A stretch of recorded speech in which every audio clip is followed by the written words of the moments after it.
Hadi Boussotal, épouse Hadi Bousso, épouse Tal, donc mère de Célie et Ramata.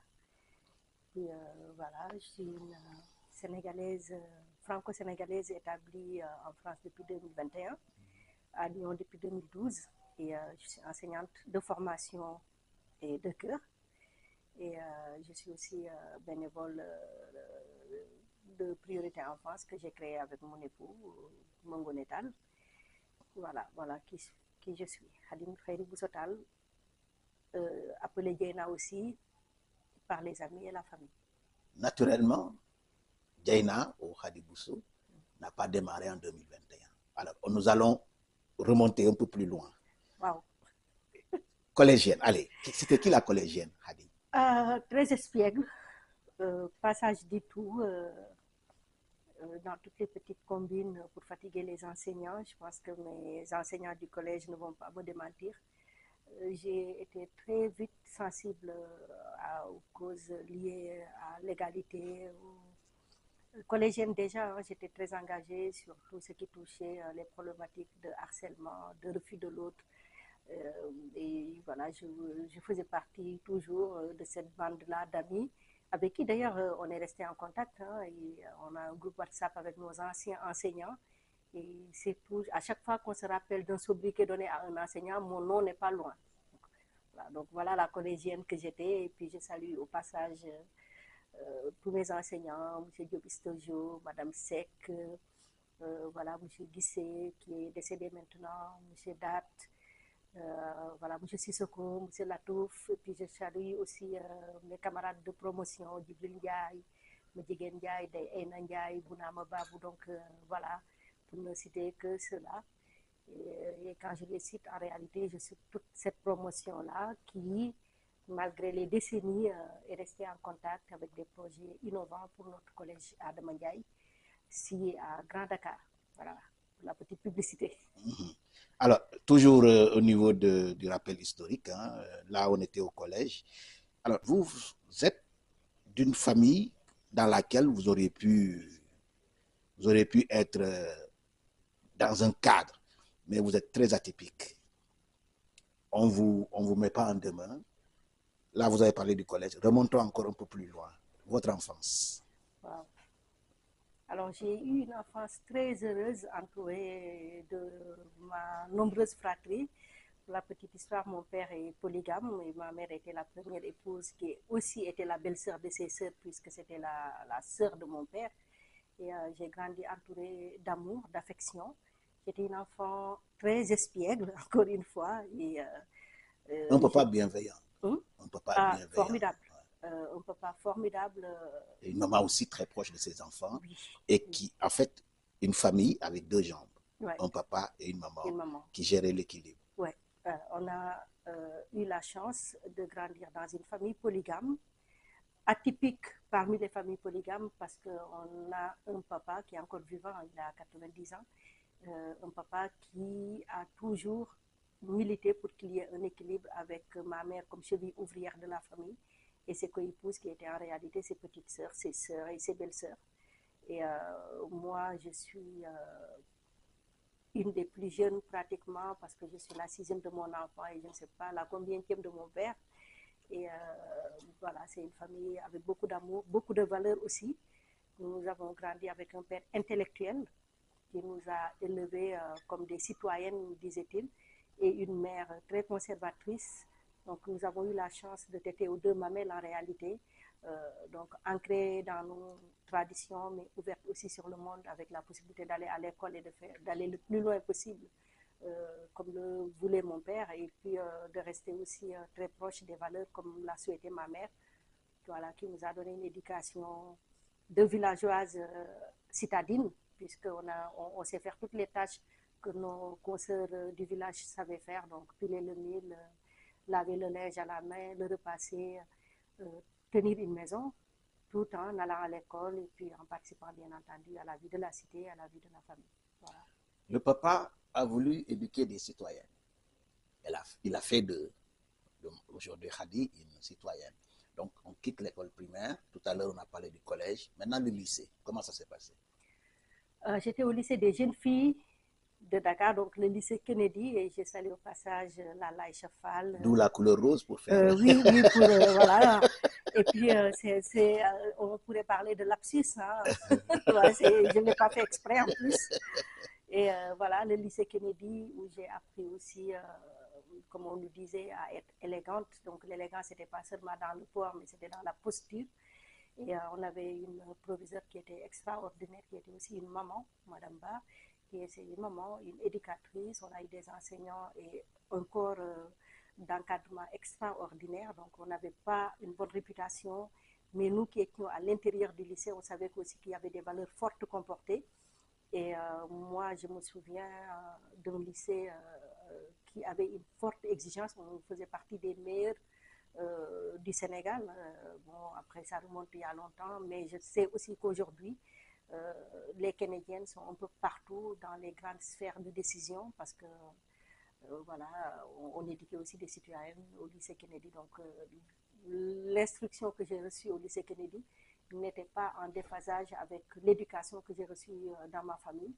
On nous a appris l'émulation, donc la sainte émulation, pas de jalousie entre nous, mais vraiment une volonté de se tirer les unes les autres vers le haut. Voilà. Alors, le point commun entre le primaire, le collège et le lycée, c'est l'élève espiègle. Mais Oui. en même temps, ça se compensait avec une très bonne élève. Oui. Hadi a toujours été une bonne élève, n'est-ce pas? Effectivement, sauf en maths, bien sûr. En maths, je n'étais pas très bonne. J'avoue aussi qu'avec le recul, je ne faisais pas beaucoup d'efforts parce qu'en réalité, les élèves rencontrent les enseignants qui font d'eux de bons ou des élèves intéressés ou pas. Donc moi, j'avais la chance dans mon corps professoral d'avoir des enseignants qui m'ont vraiment tiré vers le haut. Madame Sek, par exemple, avec qui j'ai gardé un contact avec, voilà, qui m'a aussi appris, en plus de ce que ma famille m'a donné, à être quelqu'un de responsable, de respectueux, mais surtout de respectable. Donc nous, vous voyez, Madame Sek, c'était la seule enseignante d'ailleurs, à part la prof d'économie. Les autres, c'était des enseignants.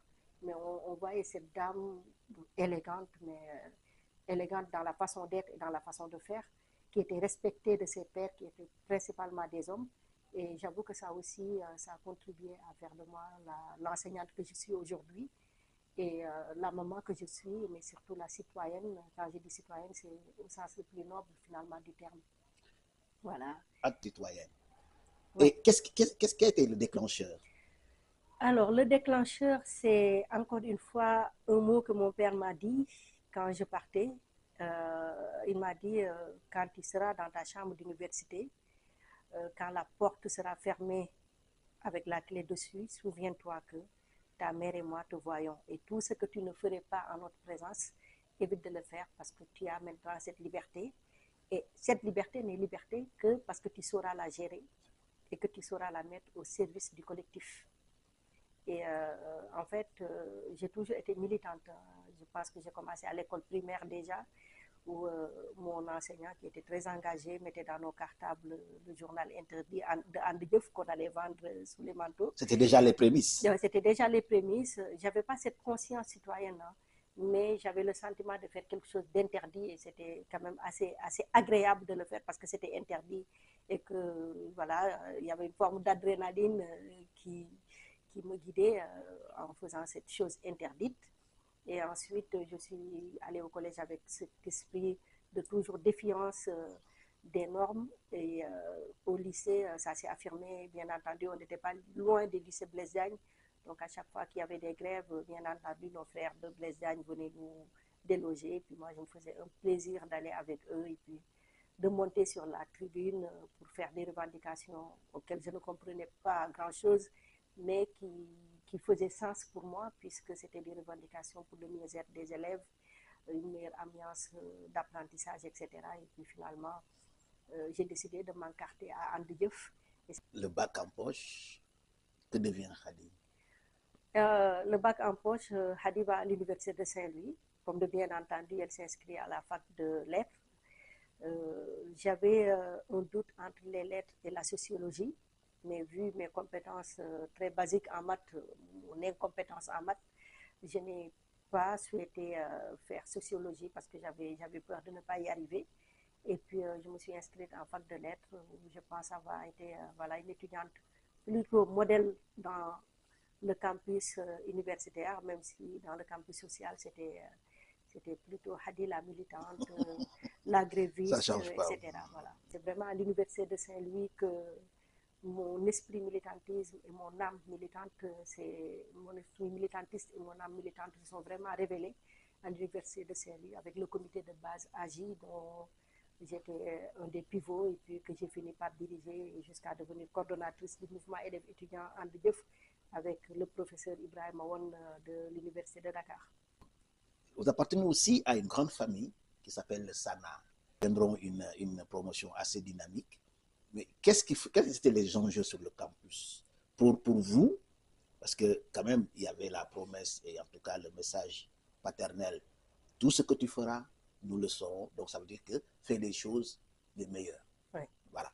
Et donc, la politique, il n'y avait pas de frein. Non, il n'y avait pas de frein. Alors, juste, je rappelle que ce n'est pas à Sarnar que je suis devenue militante. Hein. Je pense qu'il y a des gens qui héritent de cet esprit d'engagement au service du collectif. Moi, mon grand-père, déjà, était un militant anticolonialiste. Donc, le papa de mon père, il était interdit de séjour chez lui, séjour à Cascas. Il était mis en résidence à Saint-Louis. Il a été conduit manu militari à Podor pour voilà, désobéissance. Il a été exilé alors. Il a été exilé, mon grand-père qui s'appelait Tierno Abdul Maliki Bousso, on l'appelle Al-Kadir parce que c'est le grand frère, donc c'est le papa de mon père. Et voilà, donc mon père aussi était du Pras Sénégal, donc c'est quelqu'un qui s'est toujours engagé. Mes aînés, l'aîné de la famille était du PIT, donc c'est Abdul Malik Bousso aujourd'hui du Forum civil, dont je pense que les Sénégalais entendent souvent parler. Et puis moi-même qui étais militante d'Andjef, donc c'est une famille qui a l'habitude quand même de s'engager dans des partis plutôt de gauche, et qui sont des partis qui sont vraiment souvent organiques des masses. Et je pense que j'ai baigné dans cette ambiance de refus, d'engagement et de respect de soi et du collectif. C'est pour cela aussi que naturellement, quand je suis allée à Sana, j'ai continué déjà dans ma classe à porter la voix de mes camarades, dans l'amphithéâtre, dans le campus social. Et c'est pour cela que c'était tout naturel pour moi. Voilà. Qu'est-ce qui reste aujourd'hui de tout cet héritage? Alors, à la fois des souvenirs, mais une certaine frustration. Parce que nous, de Andjef, par exemple, on a hérité d'une école de parti qui formait les militants. Et je pense qu'on a dû rater quelque chose au moment de la massification. Nous sommes pratiquement la dernière génération organisée de Andjef. Donc, je me dis que quelque part, on n'a pas su transmettre le flambeau. Et aujourd'hui, au moment du bilan de ce qui est devenu Andjef, bon, pour la petite histoire, dans chacun des grands partis aujourd'hui qui commandent au destin du Sénégal, il y a quand même un militant ou un ancien militant de Andjef. C'est l'héritage général oui, c'est l'héritage de général. cette époque. Voilà, l'héritage général est un peu biaisé, mais les héritages individuels restent. Et je sais que partout où je vais, je porte cette âme généreuse que j'ai aussi nourrie dans mon compagnonnage avec mes camarades de Andjef. Et voilà, donc la frustration, c'est à ce niveau-là. La satisfaction, c'est d'avoir été au service quand même de quelque chose de grand, c'est-à-dire le mouvement élèves étudiants Andjef, d'avoir été au service aussi de réflexion pour la réforme et d'avoir été aussi à l'initiative avec mes camarades d'Andjef du rassemblement de l'opposition pour faire face à Diouf en 2000. Donc on a commencé à l'université de Saint-Louis avec le rassemblement des étudiants de l'opposition, le REU, donc comme son nom l'indique, qui a débouché sur le FAL, etc. Donc cette grande coalition-là qui a porté le président Wade au pouvoir.